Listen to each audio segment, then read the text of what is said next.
A certain portion of Obamacare has been delayed a year. It's the employer mandate part of the bill.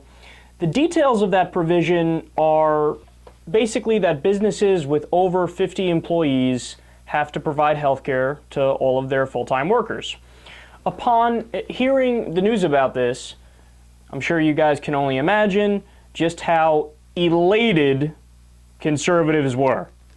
Their response in a nutshell was, "See, we told you the law doesn't work. Obamacare sucks. You have to repeal the whole thing now. You can't just ignore some parts of the law and not other parts of the law. So, haha, we got you. Yes, yes."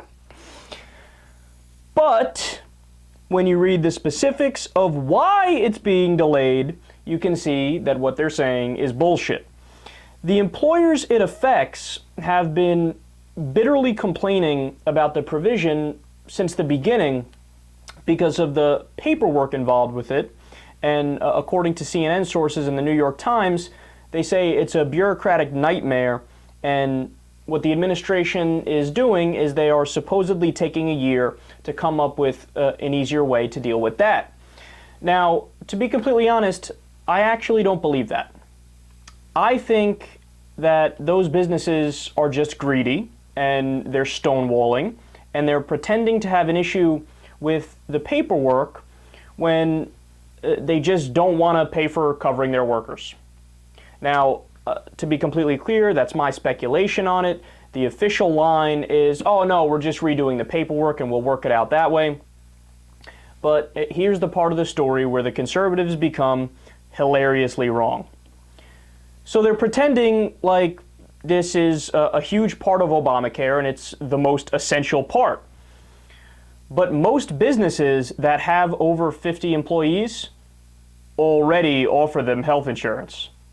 In fact, it's the overwhelming majority of those businesses. So you want to know just how many businesses this provision affects and how many it applies to? 1%.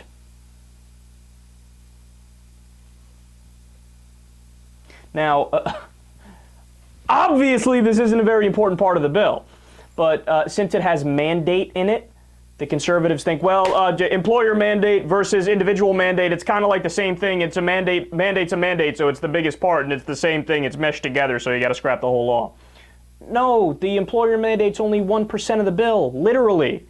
The individual mandate, that's actually the heart of the Obamacare legislation. And there's nothing wrong with that, at least as far as we know thus far. So if I was Obama, what I would do is I would scrap the provision completely and let the workers that are part of these businesses that have over 50 employees but they don't have insurance, I would let those guys join what's called the high-risk pool, which is a provision of Obamacare that was temporary that allowed the highest risk people who can't get insurance on the private market to be covered by the government. I mean, what it really is a small single-payer system. And the ironic part of this all is that the Republicans wanted to expand that part of the bill, the part of Obamacare that had the single-payer system. Why? Because the private insurance companies lobbied them and said, look, we don't want to ever take care of the people who are the highest risk. They're going to cost us a lot of money. So you better expand that provision, and you better keep it going.